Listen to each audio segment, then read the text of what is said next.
नमस्कार. मी शांतीलाल मुथ्थल, भारतीय जैन संघटना संस्थापक. आज भारतीय जैन संघटनेचं नाशिक येथे राज्य अधिवेशन सुरू आहे. या अधिवेशनासाठी महाराष्ट्राच्या कानाकोपऱ्यातून BJSचे कार्यकर्ते हजर झालेले आहेत. गेली 40 वर्ष BJS हे सातत्याने सामाजिक क्षेत्रामध्ये, नैसर्गिक आपत्तीच्या क्षेत्रामध्ये, शिक्षणाच्या क्षेत्रामध्ये आणि पाण्याच्या क्षेत्रामध्ये कार्यरत आहे. देश पातळीवर सातत्याने 4 दशकापासून हे कार्य सुरू आहे.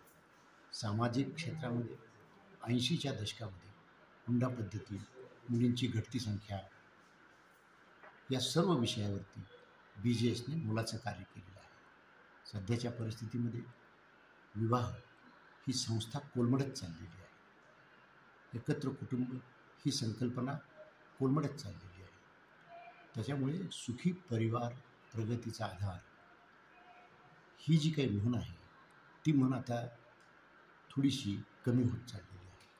त्या आधारावरती जे सामाजिक घराघरातले प्रश्न असतात, मुलांचं शिक्षण, मुलांचं पालनपोषण, त्यांच्यामध्ये जे मूल्य रुजवावे लागतात ते, आणि त्याचप्रमाणे त्यांचं करिअर, त्यांचा विवाह आणि नंतर त्यांचं सुखी परिवार, ह्या सर्व गोष्टी ज्या आहेत ह्या अतिशय महत्त्वाच्या आहेत. परंतु त्यामध्ये आता आमूलाग्र बदल झाले आहेत. या विषयावरती सातत्याने 40 वर्षापासून BJS सोल्युशन काढते. जसं की विवाहातला खर्च टाळण्यासाठी सामूहिक विवाह, लग्न बरोबर जुळत नाहीत म्हणून वधूवर परिचय संमेलन, त्याच पद्धतीने विधवा विधुरांचे पुनर्विवाह, मुलींचं सक्षमीकरण, महिलांचं सक्षमीकरण, अशा पद्धतीचे विविध कार्यक्रम तयार करून ते समाजापर्यंत पोहोचविले जातात. हे जरी आम्ही जैन समाजापुरते आत्ता केलेले असले तरी हे सर्व मॉडेल इतर समाजासाठी लागू होतात आणि आम्ही त्यांना देण्यासाठी मदत करत असतो. आज जर आपण सामूहिक विवाह म्हटलं तर प्रत्येक समाजात होतात, सरकार त्याला अनुदान देऊ लागलेलं आहे. ही पद्धत 40 वर्षापूर्वी आपण सुरू केली होती. वधूवर परिचय संमेलन, योग्य जीवनसाथी निवडण्याची प्रक्रिया ही आपण 40 वर्षापूर्वी सुरू केली. आज ती सर्व समाजाने आत्मसात केलेली आहे.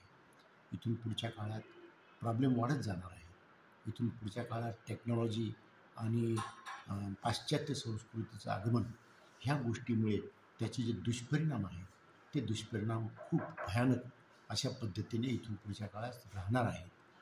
वेळेच्या पूर्वी पूर्वनियोजन म्हणून या सर्व समस्यावरती स्टडी करून, योग्य तो अभ्यास करून, ह्याच्यावर जर सोल्युशन काढले आणि ते सोल्युशन जर लोकांच्यापर्यंत पोहोचवले तर कदाचित जी काही अतिशय भयावह परिस्थिती येऊ शकते त्या परिस्थितीतून मार्ग काढण्यासाठी आपण निश्चितच थोडंफार तरी काम करू शकू. ह्या दृष्टिकोनातून एक नवीन परिवर्तनाचा टप्पा ह्या अधिवेशनाच्या माध्यमाने आम्ही करण्याच्या संदर्भातला निर्धार व्यक्त करत आहोत.